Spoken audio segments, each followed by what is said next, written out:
Hello students, welcome to Shri SH Gadi commerce college.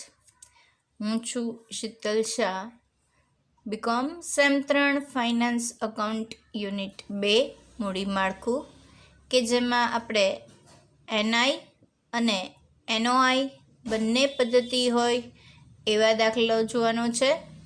આ પદ્ધતિના દાખલા ઘણા બધા પેપરોમાં પૂછાયેલા છે. મોસ્ટ ઇમ્પોર્ટન્ટ પદ્ધતિ છે, તો વિડીયોને ધ્યાનથી જોશો. વિડીયોને લાઈક કરો, શેર કરો અને ચેનલને સબસ્ક્રાઈબ કરી બાજુમાં આપેલ બેલ આઇકોન પ્રેસ કરશો કે જેથી તમને મારા આવનાર વિડીયોનું નોટિફિકેશન મળતું રહે. તો ચાલો શરૂ કરીએ. મૂડી માળખું યુનિટ 2ની એનઆઈ અને એનઓઆઈ બંને પદ્ધતિ હોય તેવો દાખલો. અહીં આ દાખલો ઓક્ટોબર 2015, નવેમ્બર 16 અને એની 4 ગણી રકમ ડિસેમ્બર 2018ના પેપરમાં પણ પૂછાયેલી છે. તેજલ અને સેજલ લિમિટેડ બે કંપની છે, જેની ઇક્વિટી શેર મૂડી, દેવા અને ચોખ્ખી કાર્યકારી આવક આપી છે. બંને કંપનીની શેર મૂડી ઇક્વિટી મૂડી પડતર 12% હોય તો ચોખ્ખી કમાણી આવક હેઠળ બંને કંપનીની કુલ પડતર શોધો.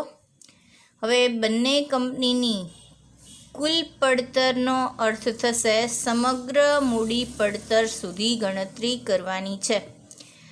કંપનીનું મૂલ્ય પૂછે તો પેઢીના બજાર મૂલ્ય સુધી જ ગણતરી કરાય, પણ અહીં તમને કંપનીની કુલ પડતર કીધી છે એટલે સમગ્ર મૂડી પડતર સુધી ગણતરી કરવાની છે. અને ટિપ્પણી કરો, તો આ કઈ રીતે ટિપ્પણી કરવાની છે એ નવો પોઈન્ટ છે. પછી કે છે, જો પેઢીની કુલ પડતર 15% હોય તો ચોખ્ખી કાર્યકારી કમાણી અભિગમ હેઠળ બંને કંપનીની ઇક્વિટી મૂડી પડતર શોધો. એનઓઆઈ ચોખ્ખી કાર્યકારી કમાણી અભિગમ એટલે કે એનઓઆઈ અભિગમ, જેમાં તમારે ઇક્વિટી મૂડી પડતર સુધી ગણતરી કરવી પડશે. તો ઇક્વિટીની મૂડી પડતર ચોથા સ્ટેપમાં આપણે શોધી છે, તો બધી ગણતરી આખો દાખલો ગણવાનો છે. જો તમને અહીંયા પણ એમ કે કંપનીનું બજાર મૂલ્ય જ શોધો, તો એનઓઆઈ અભિગમમાં કંપનીનું બજાર મૂલ્ય પહેલા જ સ્ટેપમાં મળી જાય, એટલે એક જ સૂત્રની ગણતરી કરવાની રહે. તો નીચેના 3 સૂત્રો જે છે એ ન ગણો તો ચાલે. અહીંયા તમારે આ આખો દાખલો ગણવાનો છે, એટલે કે એનઆઈ અભિગમના 3 સૂત્ર અને એનઓઆઈ અભિગમના 4 સૂત્ર, કુલ 7 સૂત્ર દ્વારા તમારે ગણતરી કરવાની છે.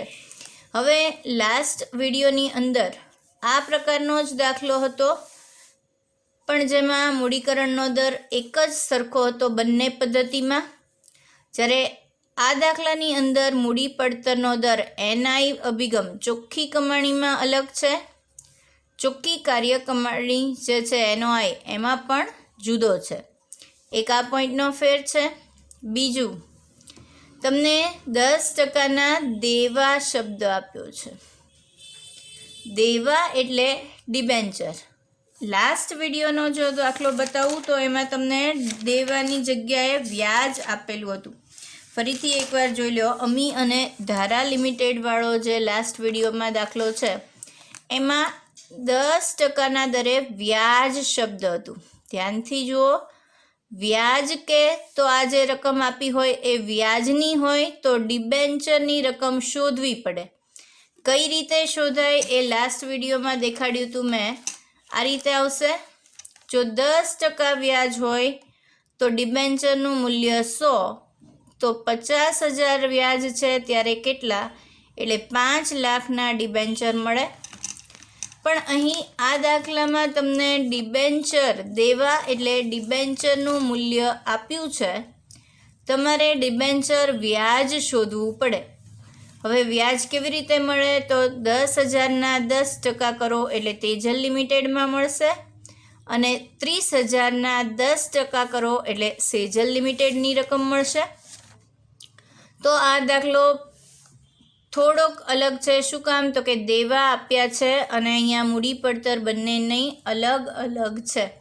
તો જ્યારે પણ પરીક્ષામાં તમારી સામે રકમ આવે ત્યારે ધ્યાનથી જોઈ લેશો કે તમને વ્યાજ આપ્યું છે તો ડિબેન્ચરનું મૂલ્ય શોધવાનું, અને ડિબેન્ચર આપ્યા છે તો વ્યાજનું મૂલ્ય શોધાશે, બરાબર. અને કેટલીક વખત મૂડી પડતર જેમ અહીંયા જુદી જુદી આપી એમ અહીંયા પણ કહી શકે મૂડી પડતરનો દર અહીંયા માનો કે 12%, અહીંયા 15%.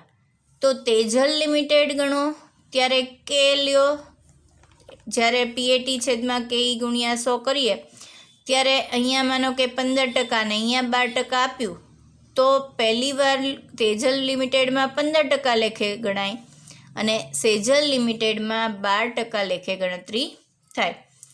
પણ અહીંયા તમને મૂડી પડતરનો દર કંપનીમાં જુદો જુદો નથી. કંપનીનો મૂડી પડતરનો દર એક જ છે, પણ NI અભિગમમાં જુદું છે અને NOI અભિગમમાં જુદો છે. તો ચાલો શરૂ કરીએ કઈ રીતે આપણે ગણતરી કરવાની છે. પ્રથમ ગણતરી કરીએ કે જેમાં ચોખ્ખી કમાણી આવક અભિગમ એટલે કે NI અભિગમ છે. NI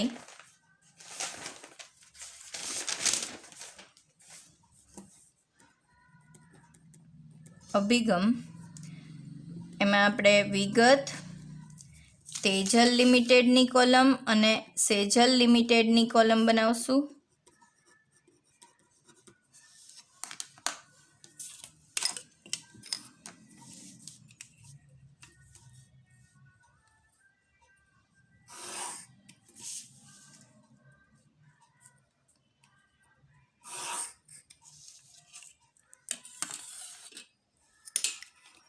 તો અહીંયા આપણે 3 કોલમ બનાવાઈ ગઈ છે. હવે આપણે સૌપ્રથમ NI અભિગમ હોય કે NOI અભિગમ હોય બંનેની શરૂઆત ચોખ્ખી કાર્યકારી આવક લખવાથી થશે.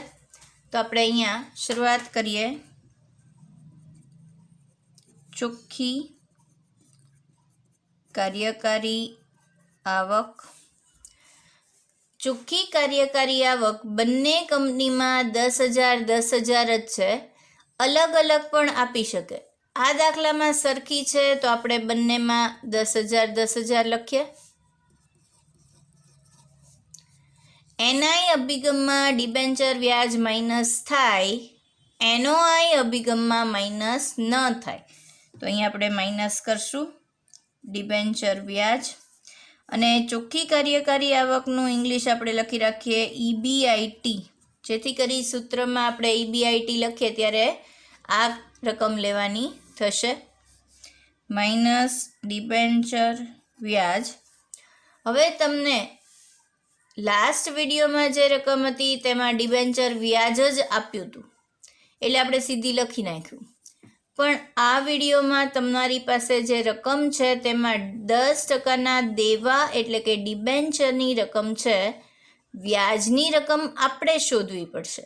કઈ રીતે શોધશું? તો તેજલ લિમિટેડ માટે 10,000ના 10%.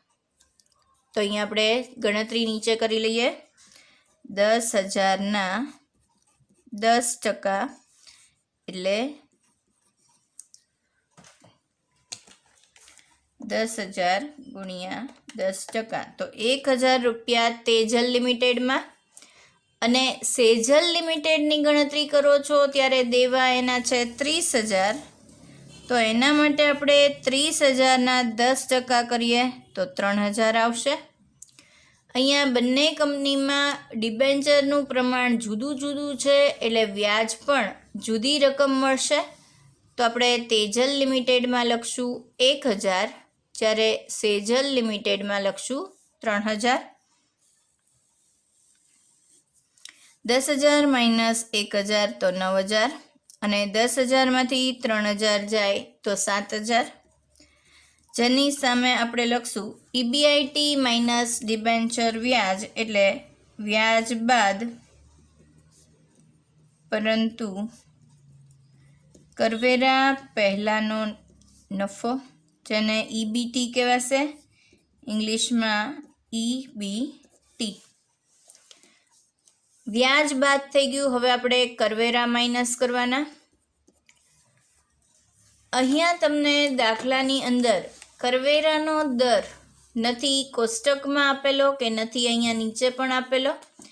જો તમને અહીંયા કરવેરા આપે, માનો કે તેજલ લિમિટેડમાં 50% અને સેજલ લિમિટેડમાં 40% આપ્યા હોય, તો તેજલ લિમિટેડના 9000ના 50% 4500 અને સેજલ લિમિટેડમાં માનો કે 40% હોય તો 7000ના 40% કરો 2800 માઇનસ કરવા પડે. પણ આ દાખલામાં કરવેરા છે જ નહીં, ખાલી આપણા ફોર્મેટ માટે થઈ અને લખીએ છીએ આપણે, તો ડેશ કરી દઈએ. નીચે રકમ 9000 અને 7000 આવી, જેને કહેવાશે કરવેરા બાદનો ચોખ્ખો નફો PAT, પ્રોફિટ આફ્ટર ટેક્સ. હવે જો એક જ કંપની માટે ગણતરી હોય તો અહીંયા તમારું ફોર્મેટ પૂરું થઈ જાય અને પછી તમે સૂત્ર વાઇઝ ગણતરી કરી શકો. પણ આપણે અહીંયા બે કંપની માટે ગણતરી કરવી છે તો આ જ ફોર્મેટની અંદર આપણે અહીંયા નીચે જ ગણતરી કરી લઈએ. NI અભિગમમાં સૌથી પહેલાં ઇક્વિટી શેર આવે, NOIમાં પહેલાં પેઢી આવે. તમારે આ યાદ રાખવું પડશે કે પહેલાં કયું આવે, કારણ કે PAT છેદમાં કે તો બંનેમાં છે, બરાબર. પણ S અને Vમાં VM જે છે એ બદલાઈ જાય, એટલા માટે અહીંયા ધ્યાન રાખજો. NI હોય તો તમારે સૌ પ્રથમ ઇક્વિટી શેરનું બજાર મૂલ્ય મળશે. તો આપણે પહેલું લખીએ, ઇક્વિટી શેરનું બજાર મૂલ્ય, જેનું સૂત્ર છે S બરાબર PAT છેદમાં KE ગુણ્યા 100. હવે PAT તેજલ લિમિટેડમાં આપણે 9000 રૂપિયા આવ્યું, એટલે 9000. KE એટલે મૂડીકરણનો દર. હવે જો તમારે NI અભિગમમાં ઇક્વિટી મૂડી પડતર 12% કીધેલી છે, એટલે બંને કંપનીની મૂડી પડતર એક જ સરખી છે. જો અહીંયા કોષ્ટકમાં મૂડી પડતરનો દર જુદો જુદો આપે તો તમારે અહીંયા જુદી જુદી કેની ગણતરી કરવી પડશે. અહીંયા બંનેમાં 12% છે એટલે છેદમાં 12 અને ગુણ્યા 100 આવશે. જ્યારે હવે સેજલ લિમિટેડમાં PAT 7000 છે, છેદમાં કેટલા ટકા આવશે તો કે બંને કંપનીમાં 12% જ છે એટલે 12 લેશું. પણ કોષ્ટકમાં મૂડીકરણનો દર અલગ અલગ આપ્યો હોય તો તમારે બંને કંપનીમાં જે દર આપ્યો હોય તે દાખલામાં લેવાનો થશે. 9000 ગુણ્યા 100 ભાગ્યા 12. તો પ્રથમ કંપનીનો ઇક્વિટી શેરનું મૂલ્ય S બરાબર ₹3 લાખ. હવે 7000 ગુણ્યા 100 ભાગ્યા 12. તો આમાં પોઈન્ટમાં આવે છે 58,333. પછી પોઈન્ટ 3333 છે. તો તમારે એટલું યાદ રાખવાનું કે બજાર મૂલ્ય તમે ઇક્વિટી શેરનું શોધો કે કંપનીનું શોધો ત્યારે પોઈન્ટ પછી જે આંકડા છે એને રાઉન્ડ ઓફ કરી લેવા. એટલે પૈસામાં જવાબ નહીં લખવાનો, પોઈન્ટ પછી 3333 નહીં લખવાનું. 50 પૈસા કરતાં ઓછા છે એટલે 33 લખશું. માનો કે 50 પૈસાથી વધુ હોય પોઈન્ટ પછી તો 34 કરી દેવાય, બરાબર. એટલે અહીંયા તમારે પોઈન્ટ પછી બે આંકડા જનરલી આપણે લખતા હોઈએ એ ઇક્વિટી શેરના બજાર મૂલ્ય અને પેઢીના બજાર મૂલ્યમાં નહીં લખવાના, પણ સમગ્ર મૂડી પડતર અને ઇક્વિટી શેરની મૂડી પડતરમાં તમારે પોઈન્ટ પછી બે આંકડા લખવાના, બરાબર. કારણ કે આપણે મૂડી પડતર ટકામાં શોધીએ છીએ એટલા માટે આપણે બે આંકડા લખવાના રહેશે. હવે આપણે અહીંયા ઇક્વિટી શેરનું બજાર મૂલ્ય મળી ગયું. બીજી ગણતરી કરશું પેઢીનું બજાર મૂલ્ય. પહેલાં ઇક્વિટી શેરનું બજાર મૂલ્ય મળશે, હવે પેઢીનું બજાર મૂલ્ય મળે. પેઢીનું બજાર મૂલ્ય VM બરાબર NI હોય તો +D થાય, NOI હોય તો માઇનસ ડી થાય. તો VM બરાબર S પ્લસ ડી. અહીંયા આપણે એસની વેલ્યુ 3 લાખ આવી, તો તેજલ લિમિટેડમાં ગણતરી કરીએ 3 લાખ વત્તા ડી એટલે ડિબેન્ચર. તો તમને જે રકમ આપી છે એ ડિબેન્ચર જ છે. તેજલ લિમિટેડમાં 10,000 આપ્યા છે, તો આપણે તેજલ લિમિટેડમાં પ્લસ કરશું 10,000. જ્યારે સેજલ લિમિટેડની ગણતરી કરો ત્યારે ડિબેન્ચર છે 30,000, તો આપણે એસ એટલે અહીંયા આવશે 58,333 પ્લસ ડી 30,000 છે, તો અહીંયા આવશે 30,000. હવે આપણે સરવાળો કરીએ 3 લાખ વત્તા 10,000, તો VM બરાબર 3,10,000 અને 58,333 પ્લસ 30,000, તો 88,333. આ બંનેનું બજાર મૂલ્ય, પેઢીનું બજાર મૂલ્ય મળી ગયું. હવે અહીંયા તમને કંપનીની કુલ પડતર સુધી શોધવાનું કીધું છે, એટલા માટે આપણે ત્રણેય માટે પૂરેપૂરી ગણતરી કરવાની થશે. તો ત્રીજી ગણતરી કરશું. અહીંયા સમગ્ર મૂડી પડતર, અહીંયા તમને કંપનીની કુલ પડતર એવો શબ્દ આપ્યો છે, તો અહીંયા એવું લખી રાખો, કંપનીની કુલ પડતર, જેને KO કહેવાય. સૂત્ર આવશે KO બરાબર EBIT છેદમાં VM ગુણ્યા 100. અહીંયા બંને માટે રાઉન્ડ ઓફ કરીને રૂપિયામાં જ લખાય, પણ હવે જે ગણતરી કરશું એ પોઈન્ટ પછી, જો ટકામાં આવેલું હોય તો પોઈન્ટ પછી જેમ 2 આંકડા આપણે લઈએ છીએ એ જ રીતના 2 આંકડા લેવાના થશે. EBIT, તો તેજલ લિમિટેડનું EBIT છે 10,000 છેદમાં VM એટલે પેઢીનું બજાર મૂલ્ય 3,10,000 ગુણ્યા 100. તો ગણતરી કરીએ.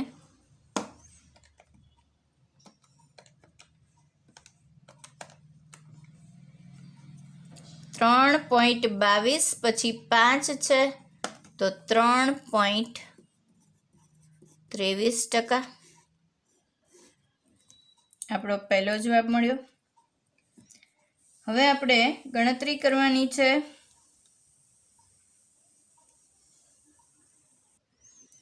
અહીંયા આપણે PAT છેદમાં KE ગુણ્યા 100 કરીએ ત્યારે 3 લાખ નથી, એકવાર ફરીથી જોઈ લઈએ. 9,000 ગુણ્યા 100 ભાગ્યા 12 કરતાં 75,000 રૂપિયા આવે છે. તો જે S 3 લાખ લખ્યું છે ત્યાં 3 લાખના બદલે રૂપિયા 75,000 Sની કિંમત આવે છે. કેલ્ક્યુલેટરમાં કંઈક જુદું દબાઈ ગયું, જેને કારણે 75,000ની બદલે જવાબ 3 લાખ આવ્યો છે, જે 75,000 આવશે. હવે આપણે અહીંયા 3 લાખની જગ્યાએ કેટલા લેવાના થશે? 75,000 પ્લસ 10,000. S બરાબર અહીંયા 75,000 આવશે. 9,000 ભાગ્યા 12 ગુણ્યા 100 કરતાં 3 લાખ નથી આવતા, પણ 75,000 આવે છે. હવે આપણે અહીંયા Sનું મૂલ્ય 75,000 લેશું. 75,000 વત્તા 10,000 કરતાં 85,000 રૂપિયા આવશે. જ્યાં EBIT છે એ 10,000 જ છે અને VM એટલે તમારી પેઢીનું બજાર મૂલ્ય હવે તમારે 85,000 લેવાનું છે. 3,10,000 આવતું નથી. અહીંયા આપણે કેલ્ક્યુલેટરમાં કંઈક મિસ્ટેકથી દબાઈ ગયું, જેને કારણે 3 લાખ જવાબ આવેલો હતો. 10,000 ભાગ્યા 85,000 ગુણ્યા 100 કરતાં તમારે સમગ્ર મૂડી પડતર 11.76% આવે છે. તો 11.76% તમારો જવાબ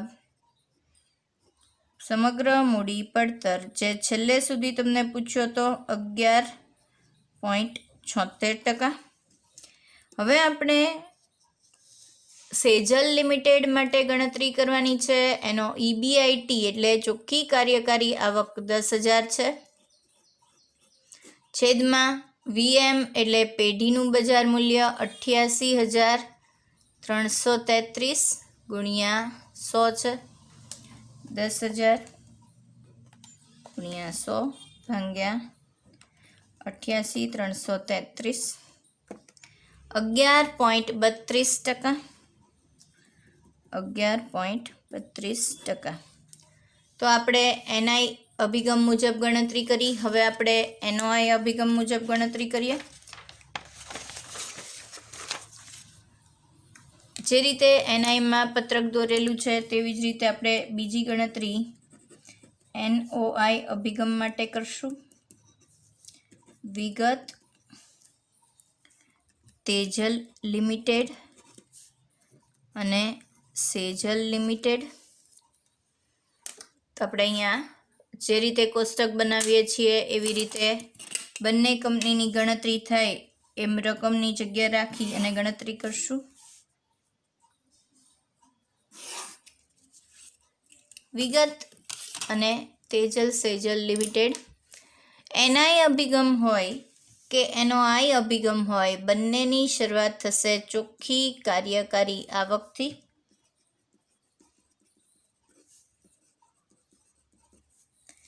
ચોખ્ખી કાર્યકારી આવક દાખલાની રકમમાં આપેલી જ છે. બંને કંપનીમાં 10,000 જ છે, તો બંને કંપની માટે 10,000 લેવાનું.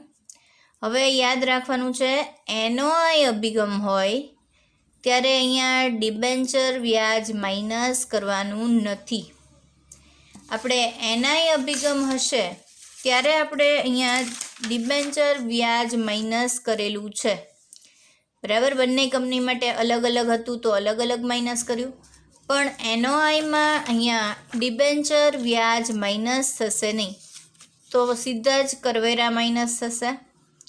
કરવેરા દાખલામાં અહીંયા કરવેરાનો દર આપવામાં આવેલ નથી. જો આપ્યો હોય તો એના જેટલા ટકા લેખે કરવેરા આપે એટલા માઇનસ થાય. અહીંયા છે નહીં તો ડેશ. તો 10,000 જેને કહેવાશે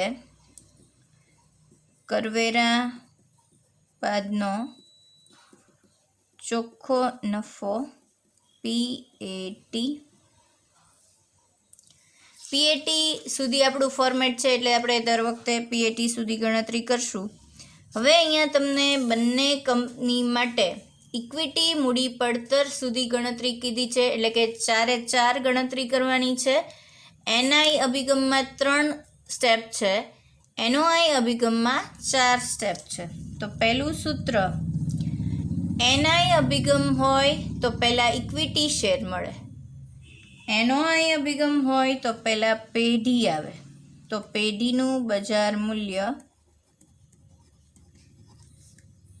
જેનું સૂત્ર છે VM બરાબર ઇક્વિટી શેરમાં પહેલાં PAT આવે અને પેઢીમાં પહેલાં PAT. એટલે સ્ટાર્ટિંગનું સૂત્ર તો બંને માટે એક જ છે, પણ NI અભિગમ લ્યો ત્યારે તમારે યાદ રાખવાનું કે પહેલાં ઇક્વિટી શેર શબ્દ લખવાનો અને S બરાબર લખવાનું. અને NOI લ્યો ત્યારે VM બરાબર PAT છેદમાં KE ગુણ્યા 100 લેવાનું. PAT એટલે 10,000 છેદમાં KE મૂડીકરણનો દર. હવે જો તમને ચોખ્ખી કાર્યકારી કમાણી અભિગમમાં એટલે NOI એમાં તમને પેઢીની કુલ પડતર 15% આપી છે. એટલે NI અભિગમ વખતે આપણે 12 લખેલું, પણ NI અભિગમની જેમ અહીંયા 12 ગણાશે નહીં. અહીંયા તમારે 15% આપેલા છે તો છેદમાં 15 આવશે ગુણ્યા 100. 10,000 ગુણ્યા 100 ભાગ્યા 15 તો રૂપિયા 66,667 આવશે. મેં કીધું એમ પેઢીનું બજાર મૂલ્ય અને ઇક્વિટી શેરનું બજાર મૂલ્ય જો પોઈન્ટમાં આવે તો એને રાઉન્ડ ઓફ જ કરી દેવાનું, પોઈન્ટ પછી 2 આંકડા લખવાના નહીં.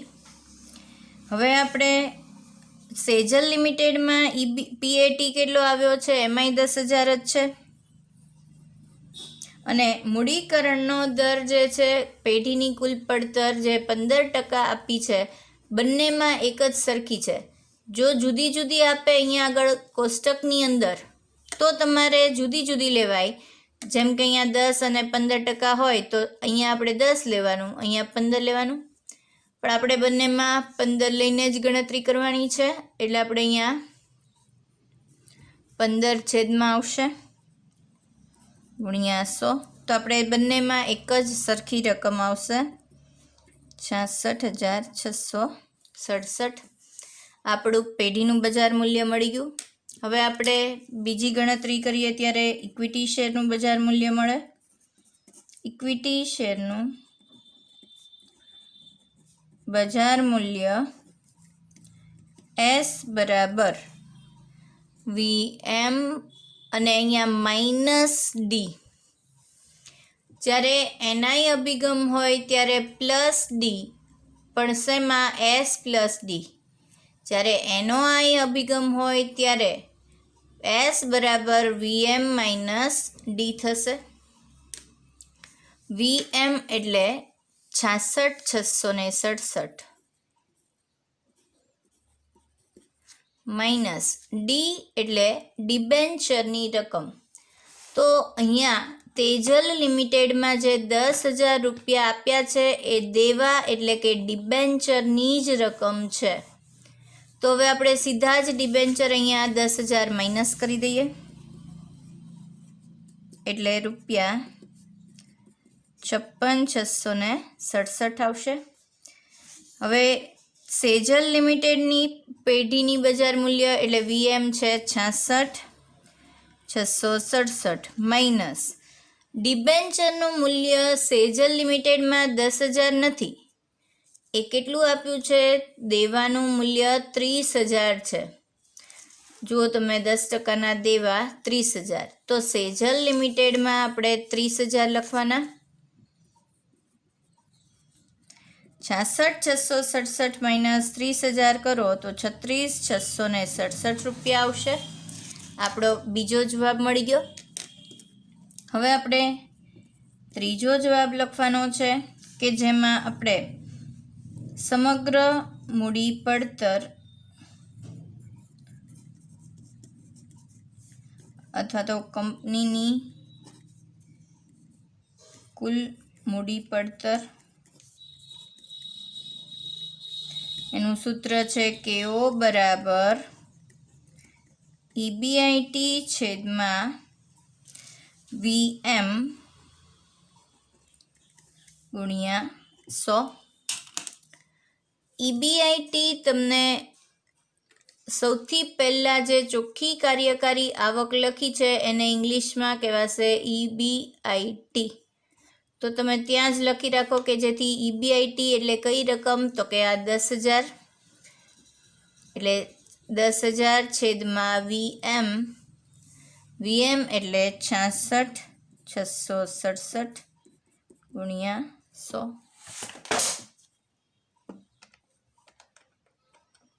10,000 ભાગ્યા 66,667 ગુણ્યા 100 તો 14.9999 આવે છે, એટલે કે 15% આવશે જવાબ. સોરી 14.99. હા, જો 14.99 આપણે 2 આંકડા લેવાના હોય, બરાબર. પણ ત્રીજો આંકડો 5 કે 5 કરતાં મોટો છે તો આનાથી એક આગળ ઉમેરો એટલે 9 ના 10 થાય. પાછી એની વધી અહીંયા આવે 9 ના 10 થાય અને એની એક વધી અહીંયા આવે તો 15% તમારો જવાબ આવે. હવે આપણે EBIT અહીંયા પણ 10,000 છે સેજલ લિમિટેડમાં, તો અહીંયા લખશું 10,000. VM બદલાઈ જાય છે. VM અહીંયા આપણને વીએમઆઈ એક જ છે, આ એસ હતો. વીએમ પેઢીનું બજાર મૂલ્ય 66,667 જ છે ગુણ્યા 100, એટલે અહીંયા તે 15% જ આવશે. બંનેની સમગ્ર મૂડી પડતર એક જ સરખી મળી. ત્યારબાદ હવે ચોથી ગણતરી થશે ઇક્વિટી શેરની મૂડી પડતર કેઈ બરાબર, એનું સૂત્ર છે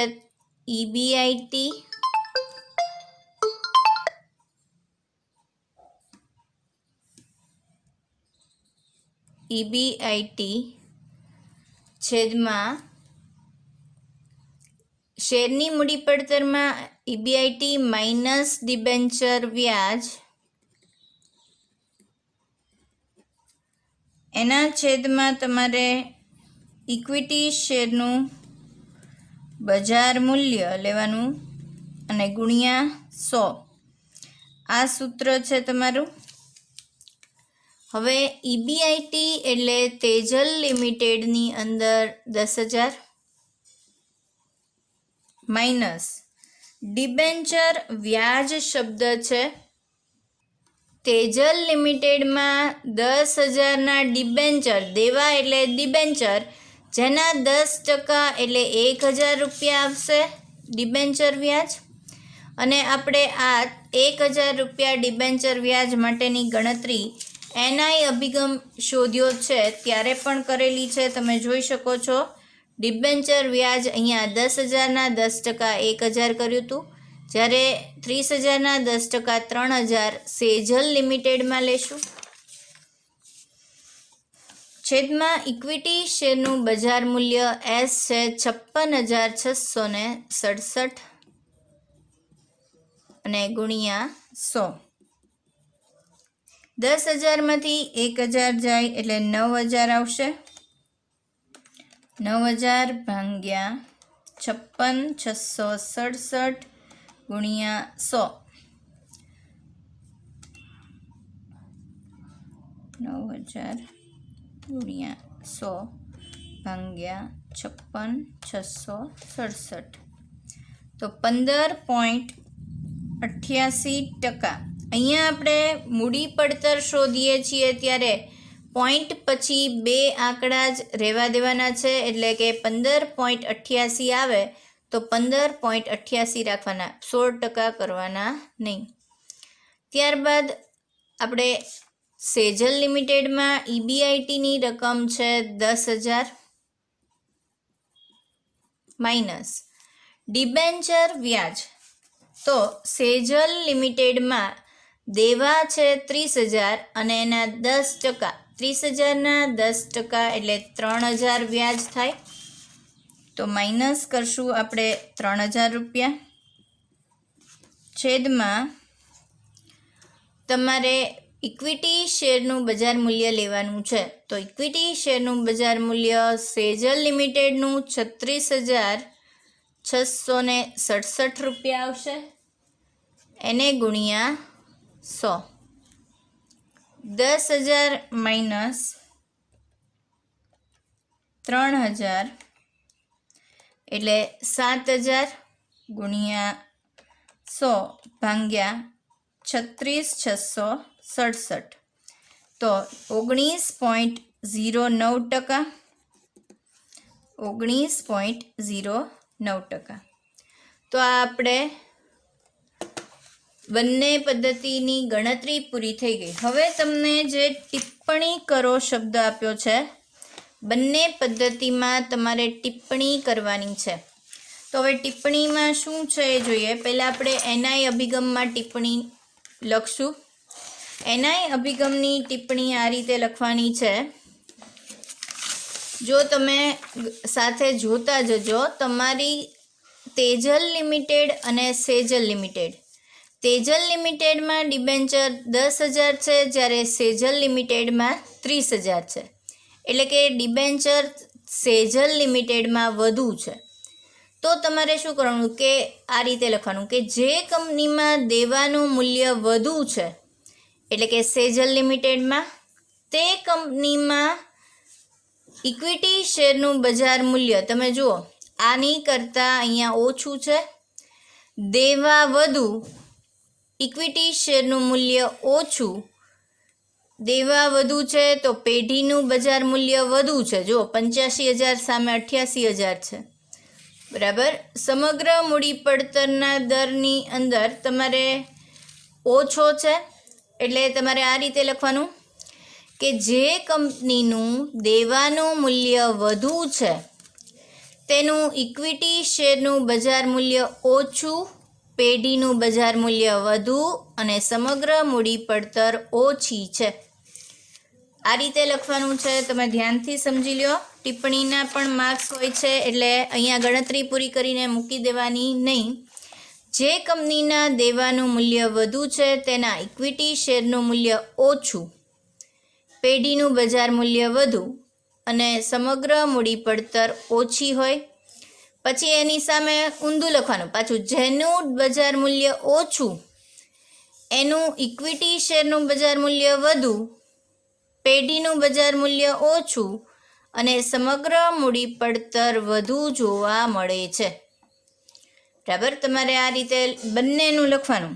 દેવા ઓછા હોય તો શું જોવા મળે, કમ્પેરિઝન કરવાની, અને દેવા વધુ હોય તો શું થાય, તો આ રીતે દેવા ઓછા હશે તો ઇક્વિટી શેરનું મૂલ્ય, જો આ બેમાં કોનું વધુ છે, અહીંયા વધુ. દેવા તેજલ લિમિટેડમાં 10,000ના ડિબેન્ચર હતા, એનું વ્યાજ છે. ડિબેન્ચરની રકમ 10,000 અને સેજલમાં 30,000 છે. એટલે તેજલમાં ડિબેન્ચર ઓછા છે તો ઇક્વિટી શેર વધુ, ઓછું વધુ. પછી અહીંયા ઊંધું, દેવા વધુ હોય તો ઓછું વધુ ઓછું. આ રીતે પહેલાં ટિપ્પણી લખી નાખવાની. પછી ટિપ્પણી નંબર 2 એનઓઆઈ અભિગમ માટે લખશું, તો એમાં ઊંધું છે. અહીંયા આ રીતે આપણે જોતા જઈએ. હવે સેજલ લિમિટેડમાં દેવા વધુ છે, તો દેવા વધુ હોય તો ઇક્વિટી શેરનું બજાર મૂલ્ય આની કરતાં કેવું છે, ઓછું, બરાબર. અને ઇક્વિટી શેરની મૂડી પડતર આની કરતાં વધુ છે, બરાબર. એટલે પેઢીના બજાર મૂલ્ય પર તમારે આવી રીતે લખવાનું, પેઢીના બજાર મૂલ્ય પર દેવાની કોઈ અસર જોવા મળતી નથી, પણ ઇક્વિટી શેરનું મૂલ્ય ઓછું અને ઇક્વિટી શેરની મૂડી પડતર વધુ જોવા મળશે. જ્યારે કંપનીનું દેવાનું મૂલ્ય, દેવા ઓછા હોય તો ઇક્વિટી શેરનું બજાર મૂલ્ય વધુ અને ઇક્વિટી શેરની મૂડી પડતર ઓછી જોવા મળે છે. તો અહીંયા આ રીતે લખેલું જ છે. જે કંપનીમાં દેવાનું મૂલ્ય વધુ હોય ત્યાં ઇક્વિટી શેરનું બજાર મૂલ્ય ઓછું અને મૂડી પડતર વધુ. જ્યારે દેવાનું મૂલ્ય ઓછું હોય તો ઇક્વિટીનું બજાર મૂલ્ય વધુ અને ઇક્વિટીની મૂડી પડતર ઓછી હોય છે. પેઢીના બજાર મૂલ્ય પર લિવરેજની કોઈ અસર થતી નથી. તમે જો બંને બજાર મૂલ્ય સરખું જ રહ્યું છે, તો આ એની ટિપ્પણી કહેવાય, એનો પણ માર્ક્સ હોય. આ ટિપ્પણી અત્યારે હું લખી નથી, તમને પીડીએફમાં સાથે ડિસ્ક્રિપ્શનમાં આપેલ છે, જેમાંથી તમે ડાઉનલોડ કરી લેશો. તેમાં આ ટિપ્પણી તમને લખેલી મળશે, અથવા તો અહીંયા આપણે સ્ક્રીનશોટ પાડીને પણ તમે ટિપ્પણી લખી શકશો. મને આશા છે કે તમને આ દાખલો સમજાઈ ગયો હશે. આ વિડીયોની પીડીએફ મેળવવા ડિસ્ક્રિપ્શનમાંથી લિંક પર ક્લિક કરી પીડીએફ ડાઉનલોડ કરી લેશો. તેમાંથી તમારી બુકમાં નોંધ કરી શકશો અથવા તો પ્રિન્ટ પણ કરાવી શકશો. Good bye. C you in the next video.